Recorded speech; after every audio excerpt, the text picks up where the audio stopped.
करे रेडी करें, शुरू करिए। बोलो श्री प्राणनाथ प्यारे की जय, बोलो श्री सतगुरु महाराज की जय। सच्चे आशिक बन के अपना महबूब रिझालिए, सच्चे आशिक बन के अपना महबूब रिझालिए। दम दम शुकराने दा कोई गीत पियानु सुना लइए, दम दम शुकराने दा कोई गीत पियानु सुना लइए। आशिकानू पता न कोई जग दिया की रीता, आशिकानू पता न कोई जग दिया की रीता, जग न समझे आशिका दिया किस दे नाल परीता, हक जिकर दे विच अपनी सारी जिंदगानी ला दे, हक जिकर दे विच अपनी सारी जिंदगानी ला दे। सच्चे आशिक बन के अपना महबूब रिझालिए, आशिकां दे दूर बसेरे रहा जब अवली, आशिकां दे दूर बसेरे रहा जब अवली, मुश्किलां दा टल जावन जदों पिया दी नजर सवली, उस नजर हयाती दा नजरा विच नजारा भर लइए, उस नजर हयाती दा नजरा विच नजारा भर लइए। सच्चे आशिक बन के अपना महबूब रिझालिए, दम दम शुकराने दा कोई गीत पियानु सुना लइए। एक नजर महबूब जी वेखे मिल जाए इश्क प्याला, एक नजर महबूब जी वेखे मिल जाए इश्क प्याला, मस्ती विच मस्ताना कर दे ऐसा मद मत वाला, मस्ती विच मस्ताना कर दे ऐसा मद मत वाला, दिल खाली न रह जाए दिल विच दिलदार वसा लइए, दिल खाली न रह जाए दिल विच दिलदार सालइए। सच्चे आशिक बन के अपना महबूब रिझालिए, दम दम शुकराने दा कोई गीत पियानु सुना लइए, सच्चे आशिक बन के अपना महबूब रिझालिए। बोलो श्री प्राणनाथ प्यारे की जय। सतगुरु महाराज की जय। प्रणाम। प्रणाम जी, धन्यवाद दीदी। शुरू करते हैं सुंदरसाथ जी। प्रथम लागू दुई चरण को, धनिये ना छुड़ाइयो खेन। लाख तली लालेड़िया, मेरी जीव के ही जीवन। इन पाँव तले पड़ी रहूं, धनी नजर खोलो बातून। पलना वालों निरखो नेत्रे, मेरे जीव के ही जीवन, मेरे जीव के ही जीवन। चर्चा प्रारंभ होत है, सुनो साथ चित दे।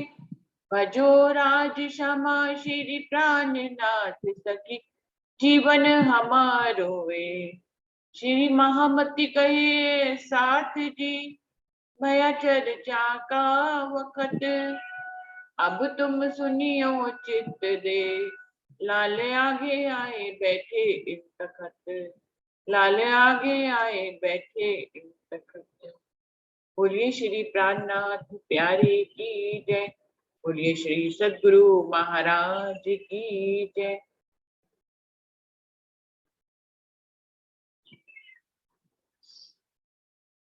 सुंदरसाथ जी, बीतक साहब वाणी का अष्ट पहर की सेवा पूजा चल रही है, जिसमें तीसरा पहर आज शुरू होगा। 2 पहर समाप्त हो चुके हैं और ये 66वां प्रकरण है। 2 पहर कौन से हुए? सुबह 6 से 9 और 9 से 12 का, और अभी ये है 12 से 3 का पहर। श्री महामती कहे ए साथ जी, ए बात बड़ी बुजरक, एक जरा मैं न कह सको, लाल कया गजे माफक। तीसरा पहर। अब कहूं तीसरे पहर की बीतक जो सयन, सो तुम सुनियो नीके कर दिल के रे कानन। लालदास जी कह रहे हैं कि अब मैं तीसरे पहर की यानी कि 12 से 3 की बीतक आपको कहने जा रहा हूं। जो सखियां इस समय कैसे शिवजी साहिब जी की सेवा करती हैं, उसको आप अच्छी तरह से सुनिएगा, अपने दिल के कानों से सुनिएगा। चरना लेके आइया प्रेमदास पहनावत, नंद राम पीछे खड़ा ले गोटा कंढप्पी खलीतन। शिवजी साहिब जी को यहाँ पर प्रेमदास जी जो है एक पजामे टाइप का वस्त्र है जो वो उनको पजामी पहनाते हैं। नंदराम पीछे खड़े हुए हैं, वो गोटा और कंढप्पी लेकर खड़े हुए हैं कि वो प्रेमदास जी उनको पहना ले तो वो अपनी सेवा के लिए आएंगे, उनको गोटा और कंढप्पी पहनाने के लिए। पीऊ पौड़े पलंग पर सैया सेवन को सन्मुख, मीठी बात रसना सो करे, देत निज धाम के सुख।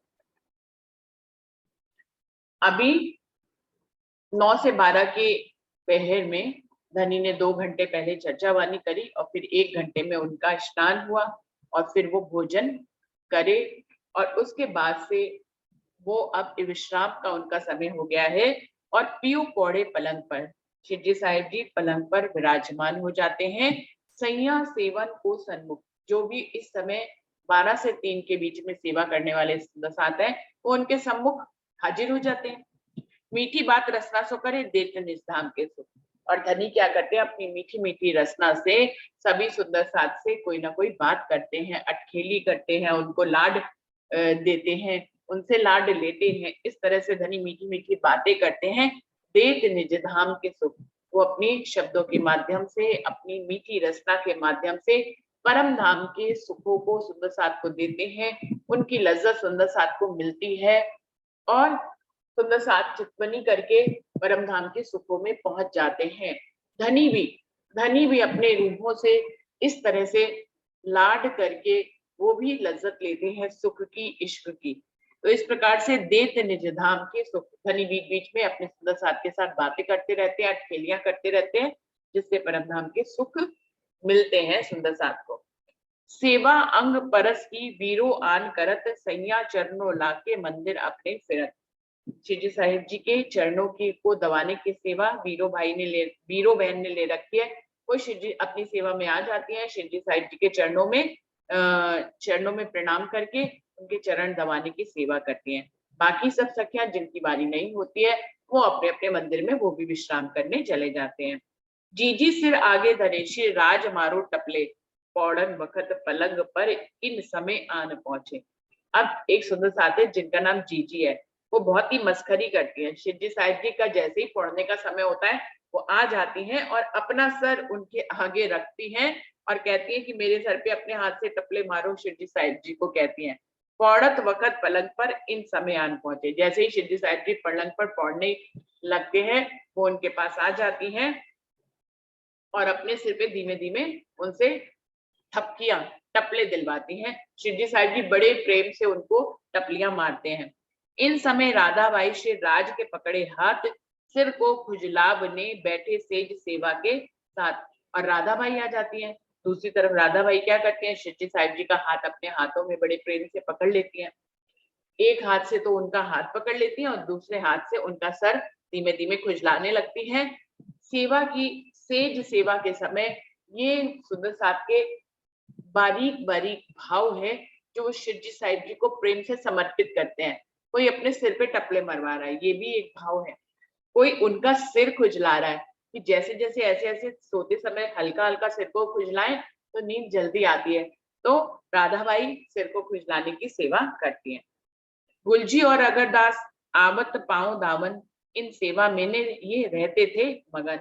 अब गुलजी भाई और अगरदास क्या है, वो शिव जी साहिब जी के चरण कमल दबाने की सेवा में हाजिर रहते हैं और वो आ जाते हैं, बड़े मगन होकर इस सेवा को करते हैं। मैया रामी ताय के बानी सुनावत धाम श्री राज राजी हुई के सब पूरे मनोरथ का। और मैया राम भाई क्या करते हैं, इस समय आकर शिव जी साहिब जी की जब सुंदर साथ पैर दामने की सेवा कर रहे होते हैं वो आकर परमधाम की वाणी गाने लग जाते हैं। श्री राज राजी हुई के सब पूरे मनोरथ का। परमधाम की अखंड वाणी मैया राम जी उनको सुनाते हैं। शिव जी साहिब जी अति प्रसन्न हो जाते हैं और उनकी सभी इच्छाओं को पूरा कर देते हैं। गजपत तंबूरा में तात्सो गावे जगन्नाथ जुगत, धाम वर्णन सुनत है पौड़ने के वक्त। और जगन्नाथ भाई अपने तंबूरे पे ताक लगाकर जो है परमधाम का वर्णन जो है परमधाम के 25 पक्षों का वर्णन उनको सुनाते हैं। पौड़ने के वक्त शिव जी साहिब जी परमधाम के वर्णन को सुनकर मगन होकर विश्राम करते हैं। गजपत गहरा पंसो गर्जत है मुखबान, साखी कहवे साथ को ले दर्द खड़ा ईमान। और गजपत बहुत ही गंभीर भाव से मुख से अपनी वाणी जो है परमधाम की वाणी को गाते हैं, बीच बीच में साक्षियां भी देते हैं। बड़ा ही उनके अंदर दर्द और ईमान है, बड़े दर्दीले स्वर में वो वाणी का गायन करते हैं। समय सब पौड़न के रिझावत है राज, अखंड बानी धाम की जाके गाए होत सब काज। जब शिव जी साहिब जी पढ़ते हैं उनको रिझाने के लिए जो है सुंदर साथ परमधाम की अखंड वाणी का गायन करते हैं, जिसके सुनने से सारी दुनिया के सभी काम अपने आप पूरे हो जाते हैं। गजपत चरने राज के तनमन सौंपया चित, कुर्बान हुआ शिवराज पर पीछे कछु न रख्या पित। गजपत जो सुंदर साथ है उन्होंने शिव जी साहिब जी के चरणों में अपना तन मन चित्त सब कुछ सौंप दिया है। वो इस तरह से शिव जी साहिब जी के ऊपर सर्वत्र से न्यौछावर कर दिया कि उन्होंने अपने पीछे कुछ भी धन दौलत अपने लिए बचा के नहीं रखा है। चंद्रावली रिझावत गाय के पंजाब के वचन, तरद उपजावे दिल को शाबाश कहिए थे। चंद्रावती पंजाब की सुंदर साथ है और पंजाब के शब्दों में शिव जी साहिब जी को वाणी गायन करके सुनाती है। बहुत ही दर्द है उनकी वाणी में, उनके दिल से उत्पन्न होता है वो दर्द। शिव जी साहिब जी उनकी वाणी सुनकर उनको बड़ी शाबाशी देते हैं। नंदू नित दोई वखत गावत आगे पलंग पलंग के, तबलो तंबूरा बजावत झूलो वारी वाले ना पहुंचे। अब ये नंदू भाई हैं, वैसे तो इनकी कोई फिक्स बारी नहीं है गाने की, लेकिन जब तक बारी वाले ना आए तब तक इनको थोड़ा समय मिल जाता है, तो ये शिव जी साहिब जी के सामने अपना तंबूरा लेकर बजाते हैं और तब तक उनको वाणी सुनाते हैं जब तक कि बारी वाले नहीं आ जाते हैं। बदले आया गावने अपने साथ संगी ले, शंभु स्वर पूरत और संत दास सेवे। बदल भाई शेख बदल भाई जो है वो गाने की वारी में आ जाते हैं, उनके साथ उनके संगी होते हैं। शंभू भाई जो है उनके साथ स्वर पूरते हैं और संत दास भी उसमें शामिल होते हैं। बक्तावर अमृत कुंडली संपत सेवे सने, गावत हेतु शिवराज रिझावे। इसमें 4 सुंदर साथ का वर्णन है, बक्तावर अमृत कुंडली और संपत। ये भी बड़े प्रेम से वाणी गाकर श्रीराज जी को रिझाते हैं। बानी मेरे प्यो की गावत अति रसाल, सुनते सुख उपजे होत दिल को साल। बड़े प्रेम से बानी मेरे प्यो की, न्यारी जो संसार, इस प्रकार से वाणी का गायन करते हैं और उनके सुनते ही हृदय में सुख उत्पन्न होता है और दिल खुशी से भर जाता है। सात फेरे सब अपनों इत बानी सुनन का दाव, श्रीराज सुने सने सो दिल में बड़ी चाव। इस प्रकार से सुंदर साथ गाने वाले आते जाते हैं, आते जाते हैं। श्री जी साहिब जी उन वचनों को सुनने का उनको सुनहरा अवसर मिलता है। और भी सुंदर साथ जो है, जो विश्राम नहीं करना चाहते हैं, वो भी इस समय सुनने का उनको मौका मिलता है। और राज जी तो बड़े प्रेम से सुनते ही हैं, बड़े चाव से वाणी को सुनते हैं। और भी साथ सुनत है जान धाम धनी सोने, प्यार करे प्यो तिन सो राखत बड़ा सने।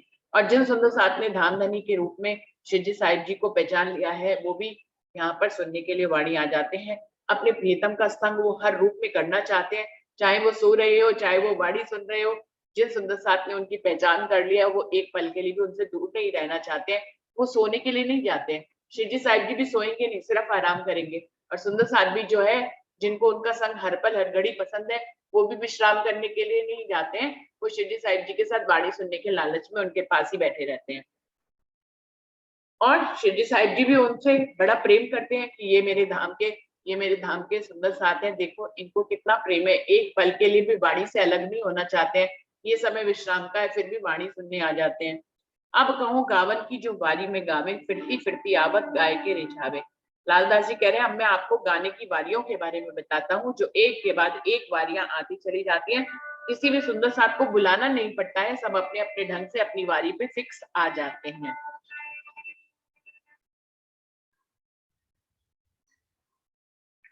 वारी में गावत है 14 आवत फिरती, कलाम वह दानियत के वहिया जो उठे। लालदास जी कह रहे हैं 14 वारी है। सुबह अष्टपहर की सेवा पूजा में 14 वारियां, सुबह से लेकर रात्रि 12 बजे तक जो है 14 वारियां होती हैं। इसमें सुंदर साथ एक के बाद एक गाते हैं और अल्लाह के कलामों को गाते हैं। खुद खुदा ने अपने आवेश स्वरूप से जो वाणी कही है, उसी को वो श्री जी साहिब जी को सुनाते हैं। ये कलाम रब्बानी जो सुने रसूल अहल सलाम, 30,000 जायज किए 30,000 जो लिखे कलाम। ये कौन से कलाम है? ये रब के कलाम है, जिनको मोहम्मद रसूल ने खुद खुदा के मुख से सुना था, जिसमें से उन्होंने 30,000 जाहिर किए थे जो शरीयत के थे। बाकी के 30,000 उन्होंने लिखे तो सही, पर उनको कोई समझ नहीं सका। और 30,000 कानों सुने पर चढ़े नहीं फुरमान, सो हरफ सिफायत के सो मोहम्मद सुने कान। मोहम्मद साहब ने इसके अलावा भी 60,000 के अलावा भी 30,000 और शब्द सुने थे, लेकिन वो फुरमान में उनके से चढ़ नहीं सके, क्योंकि वो हकीकत और मार्फत के थे। उस समय उनकी जरूरत नहीं थी। इन शब्दों में परम नाम के मोमिनों की और अक्षरातीत की सिफायत को गाया गया है, जिनको मोहम्मद साहब ने खुद अक्षरातीत पूर्ण पारब्रह्म से स्वयं सुना था। सो ए कलाम ताय के कहे वास्ते पहचान, ए दावत कयामत की लियावे खलक ईमान। अब अक्षरातीत क्या कर रहे हैं? वो इन कलामों को, जो हकीकत और मार्फत के कलाम थे, जो कुरान में नहीं चढ़े थे, उनको अपनी पहचान देने के लिए हकी स्वरूप के मुख से उच्चारित करवा रहे हैं, जिससे हकी स्वरूप के रूप में खुद खुदा स्वयं आया है।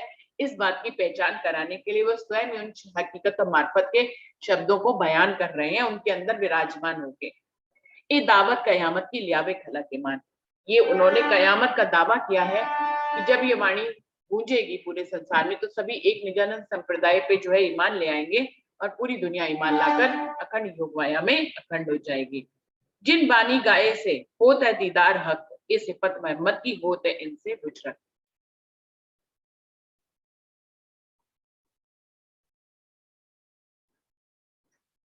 बहुत ही इंपॉर्टेंट चौपाई है सुंदर साथी। क्या लिखा है? जिन बानी गाय से होत है दीदार हक, इस सिफत मोहम्मद की होत है इनसे बुजरत। क्या कह रहे हैं? ये वो वाणी है जिसको सुंदर साथ बारी बारी से गाते हैं। ये अक्षरातीत पूर्ण पारब्रह्म ने अपने आवेश से इस वाणी को उतारा है। इस वाणी के गाने से होत है दीदार हक। स्पष्ट लिखा है चौपाई में, जिन बानी गाय से होत है दीदार हक। इस वाणी के गायन से, इसका पठन पाठन करने से, इसका मंथन करने से हक का दीदार होता है। अब जो हम स्वयं अक्षरातीत लिख रहे हैं कि ए बानी गाय से होत है दीदार हक, इस बानी के गाने से हक का दीदार होता है, तो इस बात को कोई भी झुटला नहीं सकता है। ये अलग बात है कि हम उस मंजिल पे पहुंचे ना हो, हमसे वो मंजिल अभी दूर हो, लेकिन इस वाणी के पठन पाठन से, इसके गायन से, इसके मंथन से, इसको आत्मसात करने से, इसकी चितवनी करने से हक का दीदार होता है। इस सिफत मोहम्मद की होत है, इनसे बुजरत। इस वाणी में मोहम्मद की सिफत को गाया गया है और परमधाम के मोमिनों को के सिफत के बारे में भी गाया गया है। ये वाणी बहुत ही बुजरक है। ये आठों पहर में गावे समय समय, एक प्रातः मध्याह्न को गावत है चित्त से। श्री लालदास जी कह रहे हैं आठों पहर में ये वारी वारी से गाने की वारियां आती हैं। एक तो सुबह और एक दोपहर की वारी होती है, जिसको सुंदर साथ बड़े चित्त से गायन करते हैं। और समय चितवनी के जब रहे दिन घड़ी चार, और संध्या समय मोमिन करे विचार। और चितवनी के समय जब 4:30 का समय होता है, जब जब पहर पूरा होने में 4 घड़ी शेष रह जाती है, तो चितवनी के समय पे भी ये वाणी का गायन का वारी का वक्त आता है। और फिर जब आरती होती है शिव जी साहिब जी की, तब भी ये वाणी गाई जाती है। मोमिन और इस पे विचार भी करते हैं। और समय पौड़न के जब रात जाए पहर दोए, तब गावने बैठत जाके नाम, ताके नाम कह तो सोए। और फिर जब रात्रि में शिव जी साहिब जी पौड़ने के लिए तैयार होते हैं, रात्रि में 12 बजे, उस समय भी जो है गाने वाले अपनी वारी से आकर गाते हैं। उनके अब आपको नाम कह रहे हैं, वो 14 वारियों वाले कौन कौन है। एक वारी बदले की, तहां संग शंभु गावनहार, कबहू थानु बैठत करे संतदास मनवार।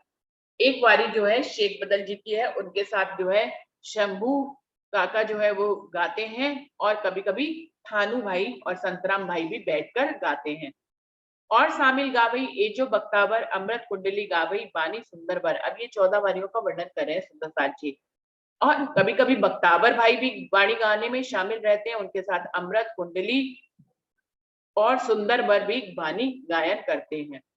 और दूसरी वारी में ने मन्ना और रत्नी, असाई भागो धनवाई सब वारी रिझावे अपनी। अब जब ये जो दूसरी वारी होती है, उसमें मन्ना और रत्नी गाती हैं, असाई और भागो और धनबाई भी धनी को गा गा कर रिझाती हैं।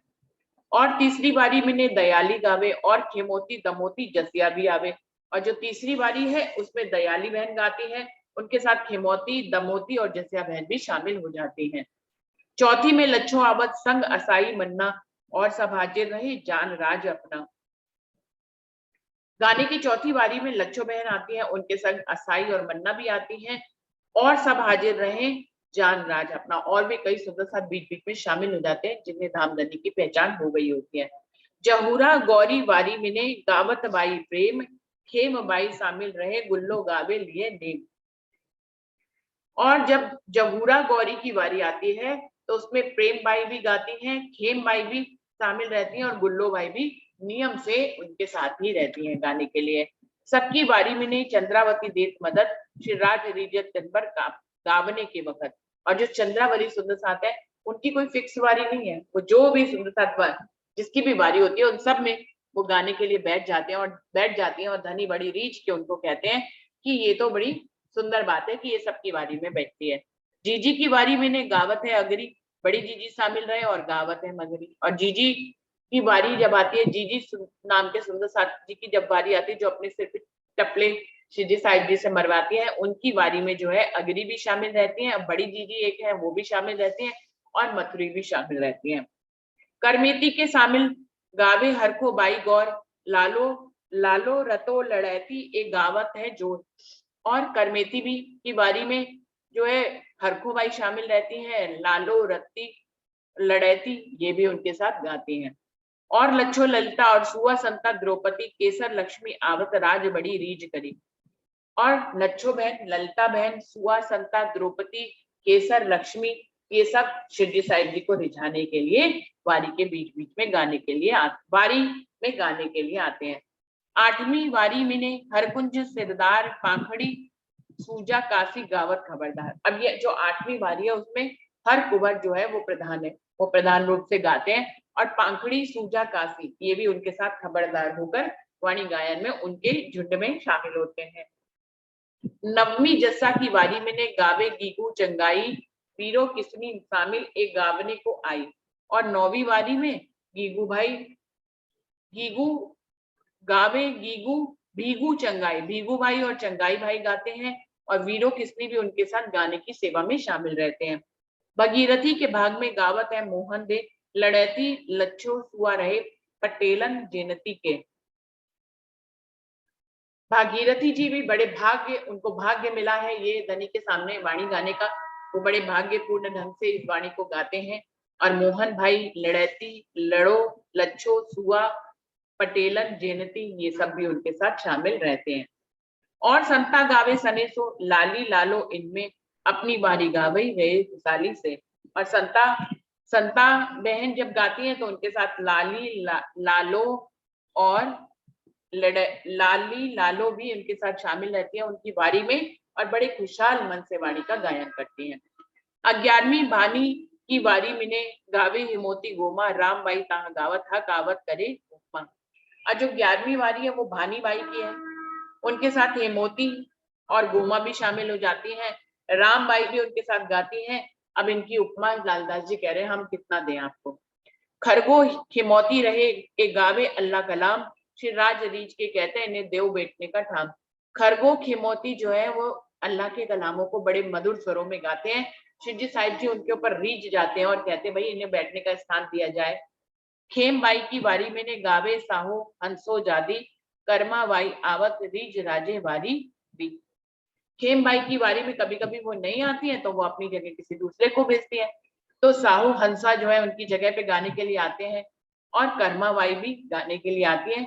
श्री राज रीज के उन्होंने खुद ही उनको ये बारी दी है गाने की। गुल्लो की बारी में ने गावे जान मान बनती, दयंती मनिया गौरवाई गावत सुख देती। और गुल्लो की जब गुल्लो बहन की बारी आती है तो उसमें जो है मानवंती दयंती मनिया गौरबाई सुख पूर्वक गाने के लिए आती हैं। दोपहर की बारी में ने गावत है शिवराम, संध्या समय भी शामिल है पावत विश्राम। और शिवराम भाई है वो संध्या और सुबह दोनों समय गाने की बारी में शामिल रहते हैं। सदानंदन गावई भाई जो शिवराम और अमृत कुंडली और बख्तावर को काम।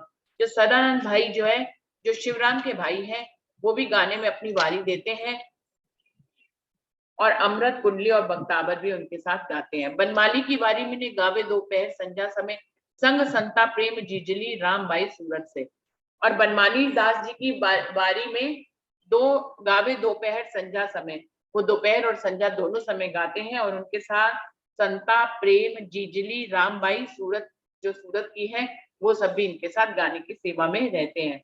ए वारी वाले गावे 8 पहर रात दिन नित सुनत है खास गिरो मोमिन। ये जो वारी वाले सुंदर साथ हैं ये अपनी अपनी 8 पहर की बीतक में बीच बीच में अपनी बारी के लिए आते रहते हैं। श्री जी साहिब जी इनकी चर्चा को वाणी गायन को रोज ही सुनते हैं क्योंकि ये परम नाम के खास मोमिन है और ये उन्हीं के लिए वाणी आई है। और आवत है बहुत बड़े फिरत दो कान बिना अंकुरे क्या करे पावे न सुन सुख सुभान। और लालदास जी कह रहे हैं और भी बहुत से सुंदर साथ हैं जो वहां पर टहलते तो रहते हैं लेकिन वाणी नहीं सुनते क्योंकि उनके अंदर के कान मुड़े हुए हैं। बिना अंकुर है क्या करें, लेकिन इसमें उनका दोष भी नहीं है, उनके अंदर परमात्मा का अंकुर नहीं है तो वो क्या करें। इसलिए उनको धनी का उतना ही सुख मिलता है जितना उनके लिए जरूरी होता है, वो इस सुख की अनंत लज्जतों को नहीं ले पाते हैं। ना तो बुरा ना चाह कोई आपको पर ना सुनने ताकत, लज्जत तिनको ना आवे तो क्यों कर बैठे। वो कह रहे हैं श्री साहिब जी वरना कोई भी अपना बुरा थोड़ी ना चाहता है, कोई भी जीव चाहता है कि मेरा बुरा हो जाए और मैं परमात्मा का दर्शन ना करूं, ऐसा कोई भी नहीं चाहता है। पर ना सुनने ताकत, लेकिन करे क्या, धनी ने उनके अंदर उतनी ताकत ही नहीं दी कि वो अर्श की वाणी को सुन सके। लज्जत इनको ना आवे, अब जब वाणी नहीं सुनेंगे तो लज्जत क्या उनको आएगी, तो क्यों कर बैठे थे, इसलिए वो वहां बैठ के भी क्या करें। पावे रहे शैतान के सो खैची अपनी तरफ, दिखावे दुनिया को सो पावे ना एक हरफ। वो कह रहे हैं ऐसे सुंदर साथ दज्जाल के शिकंजे में फंसे रहते हैं। दज्जाल का क्या काम है, सबको अपनी तरफ खींचना और उनको मार्ग से भटकाना। जो कदी कानों सुने काहू की सोबत, पर दिल की आंखें फूटिया ताथे ताथे ना पावे लज्जत। लालदास जी कह रहे हैं यदि ऐसे सुंदर साथ किसी की संगत करके कोई कुछ ब्रह्मवाणी के वाक्य या लाइनें सुन भी लेते हैं पर उनकी दिल की आंखें फूटी हुई होती हैं, इसलिए वो उस लज्जत को पा नहीं पाते हैं। ए जिनके ताले लिखे सो गावे सुने सुकन, जोश फिरे जबरूत सो नजूर दाहूत में मोमिन। ये जिनके भाग्य में ये वाणी लिखी है वही इस वाणी के शब्दों को सुन सकते हैं। जोश के माध्यम से जबरूत तक, ये वाणी जोश के माध्यम से जबरूत तक पहुंचाती है और नजर लाहूत में मोमिनों की पहुंचा देती है। तो विस्पष्ट आया है कि इस वाणी को सुनने से अक्षरधाम तक जजर जाती है और फिर उसके बाद परम धाम तक नजर चली जाती है। जिनके वास्ते खेल को बनाया खलक रसूल को उन इनों पर भेज दिया है। वो कह रहे हैं इन्हीं परम धाम के खास मोमिनों के लिए ही ये खेल बनाया गया है।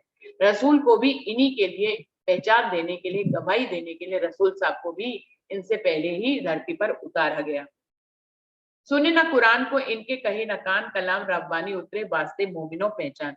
वो कह रहे हैं जो परम धाम के मोमिन नहीं है, जिनके कान मुड़े हुए हैं और जो है खेल को वो समझ नहीं पाते हैं, वाणी को सुन नहीं पाते हैं, सुने ना कुरान को इनके कहे ना कान, इनके अंदर के कान ही नहीं कहे गए, इसलिए ये कुरान की वाणी को नहीं सुन पाते हैं। कलाम रब्बानी उतरे वास्ते मोमिनों पहचान, ये जो हक के कलाम उतरे हैं ये मोमिनों को पहचान करने के लिए ही उतरे, वही तारतम वाणी से इन कलामों को खोल पाते हैं। सो बानी सिफायत की किन वास्ते उतरी, हक मेर करत है सो मोमिन दिल धरी। सोचने वाली बात है कि ये जो जिसपे धनी की सिफायत का वर्णन है, ये वाणी किसके लिए उतरी है? उन्हीं परमधाम के मोमिनों के लिए उतरी है, क्योंकि इस वाणी के माध्यम से भी धनी का गुणगान किया जाता है और परमधाम के मोमिनों के माध्यम से भी धनी का ही गुणगान किया जाता है। पांचों चीज बका से उतरी वास्ते मोमिन, जबराइल जोश धनी का करत सदा रोशन। अब वो 5 शक्तियों के बारे में बता रहे हैं जो परम धाम से उतरी है, धाम धनी अक्षति पूर्ण पारब्रह्म के धाम हृदय में। तो पांचों चीज बका से उतरी वास्ते मोमिन, परम धाम से जो भी चीज इस दुनिया में आई है वो जरा जरा सब परम धाम के मोमिनों के लिए है। 4-5 शक्तियां आई हैं। जबराइल जोश धनी का, सबसे पहले धनी का जोश जबराइल है, करत सदा रोशन, जो मोमिनों के दिल को रोशन करता रहता है। असराफीला आया नूर मकान से गावत है कुरान को, बैठ बीच मोमिन के। और असराफील का क्या काम है कि वो अक्षरधाम के सत्स्वरूप से आया है और वो कुरान की वाणी को गाता तो है ही है, परमधाम के मोमिनों के बीच में बैठकर वो उसका अर्थ भी समझाते हैं। करनाई फूकन को बैठत देखा है राह हुकुम, पीठ कुबड़ी करके बीच सासना देवेदम। असराफील को इस तरह से इंगित किया गया है कि वो पीठ को कुबड़ी कर कर धनी के हुक्म की राह देख रहे हैं कि कब वो हुक्म करे और मैंने पूरे ब्रह्मांड में ये सूर फूक दूं। और हुक्म आया हक का ऊपर करने काम, मोमिनों को खेल दिखाए के पहुंचावे वतन निजाम। 2 शक्तियां हुई, जबराइल और असराफील। और धनी का हुक्म जो चितगन स्वरूप रूप में है वो यहाँ पर उतरा है, मोमिनों को खेल दिखाए के पहुंचे वतन निजाम। ये हुक्म ही है जो परमधाम के मोमिनों को ये खेल दिखाएगा और फिर उनको वापस परमधाम पहुंचा देगा। उत्तरी रूहें अरस अजीम से ये शामिल है पांचे, सब कारज होवे इनसे एक ठौर होएगी। और परमधाम की रूहें भी यहाँ पर उतरी है। ये 5 शक्तियां उन्हीं के लिए ही इंद्रावती के धाम हृदय में विराजमान हुई हैं। ये सब कार्यों को पूरा कर देंगे, एक ही ठौर ठिकाने पर ये विराजमान है, यानी कि अक्षरातीत पूर्ण पारब्रह्म के। ये सब वास्ते मोमिन के करत है सुभान, सब सिफत लिखी इनकी इनको दिया ईमान। इन मोमिनों के कारण ही धनी ने इतने प्रयत्न करे, 5 शक्तियां भेजी, ये कायनात बना डाली और इनकी वाणी में भी इन्हीं मोमिनों की सिफत लिखी है और इनको धनी ने तो स्वयं अपना ईमान दिया है। भागवत गीता में ने और वेद वेदांत शास्त्र इन वास्ते हुआ हक करी सब कर खान। वो कह रहे हैं भागवत हो, गीता हो, वेद हो, वेदांत हो, चाहे कितने ही शास्त्र हो, सब कुछ इनके वास्ते ही जबराइल के जोश के माध्यम से आए हैं। और धनी इन वाणी के माध्यम से इन्हीं मोमिनों की सिफत को गायन कर रहे हैं। उपनिषद इन वास्ते बोलत है अद्वैत, सुरत चर्चा इनकी उर्जात सब द्वैत। को कहने उपनिषद भी इन परमधाम के मोमिनों को सच्ची राह दिखाने के लिए, गवाही देने के लिए आए हैं। इसकी चर्चा सुनकर सारा द्वैत अपने आप ही उड़ जाता है। वेद कुरान कहे वही सो कया वास्ते मोमिन, हकीकत मार्फत के द्वार खोल दिए सब इन। वेद और कुरान में जो कुछ भी कहा गया है वो सब कुछ इन मोमिनों के वास्ते ही कहा गया है। हकीकत और मार्फत के दरवाजे भी इन्हीं मोमिनों के लिए ही शिरडी साहिब जी ने खोल दिए हैं। पैगाम जो उतरे सो वास्ते मोमिनों के, सब गवाही देवे इनकी और सिफत कहे इनके। जितने भी प्रमाण इस वाणी में, इस ब्रह्मांड में उतरे वो सब मोमिनों को गवाही देने के लिए ही उतरे हैं। इसलिए मोमिनों की सिफत का वर्णन लालदास जी कह रहे हैं, मैं अपने शब्दों में कैसे करूं। मुकदमा कयामत का सो इनो वास्ते हुए, मुर्दे किए जीवते इनो वास्ते किया सोए। कयामत का मुकदमा लेकर जो शिरडी साहिब जी के तन में विराजमान हो रहे हैं अक्षरातीत पूर्ण पारब्रह्म, सो वो सब कुछ इन परमधाम के मोमिन और उनके अंदर विराजमान जीवों के लिए ही हो रहा है। इस प्रकार से उन्होंने मुर्दे पड़े हुए जीवों को अपनी तारतम वाणी से सुना सुनाकर उनको जीवता कर दिया है। रहा जो इस्लाम की पावे सब खलक, मेहर बड़ी जो उतरी सो भेजो इन वास्ते हक। धर्म की जो सच्ची राह है वो पूरी खलक इन्हीं ब्रह्म सृष्टियों से पा पाएगी। मेहर बड़ी होती परम धाम से, यही सबसे बड़ी मेहर होती है कि ये तारतम वाणी होती है जिससे सारे ब्रह्मांड के जीव अखंड हो जाएंगे। सो भेजी इन वास्ते परम धाम के मोमिनों के लिए ही ये तारतम वाणी धनी ने अपने हुक्म से यहाँ पर अवतरित करी है। और बातें कहती कहूँ सब हुआ इन वास्ते, सो तुम जाहिर देखोगे दिल अपनी नजर से। ये लालदास जी कह रहे हैं। और मैं आपको कितनी बातें बताऊं कि इन मोमिनों के लिए धनी ने क्या क्या बनाया है, लेकिन आने वाले समय में ये सब कुछ तुम्हें जाहिर हो जाएगा और तुम स्वयं ही इन बातों को समझ जाओगे। श्री महामती कहे साजी सुनो जिक्र सुभान, ये सिफत ईमान की लाल तेल को भई पहचान। श्री महामती की कह रहे हैं परमधाम के मोमिनों, अपने हक सुभान का आप जिक्र सुनिए। इसमें इसमें उनकी सिफत का वर्णन किया गया है। इस सिफत से तुम्हारे अंदर जो ईमान पैदा हो रहा है उसकी पहचान इसी से ही मिलेगी। लालदास जी अपनी बुद्धि के माफक उन्होंने तीसरे पहर का बयान किया है और वो कह रहे हैं अब हम चलते हैं चौथे पहर की तरफ। लेकिन तीसरे पहर में धनी के विश्राम का समय है। और ये कौन सा समय है? 12 से 3 का, जब अलग अलग वारियों में धनी विश्राम करते हैं। कहने को वो विश्राम करते हैं, वो पलंग पे पौड़ जाते हैं, क्योंकि 5 तत्व के शरीर को थोड़ा बहुत आराम करने की जरूरत रहती है। लेकिन धनी अंदर से ना कभी सोए हैं ना सो सकते हैं। वो तो सारी दुनिया को जगाने के लिए आए हैं, वो स्वयं कैसे सो सकते हैं।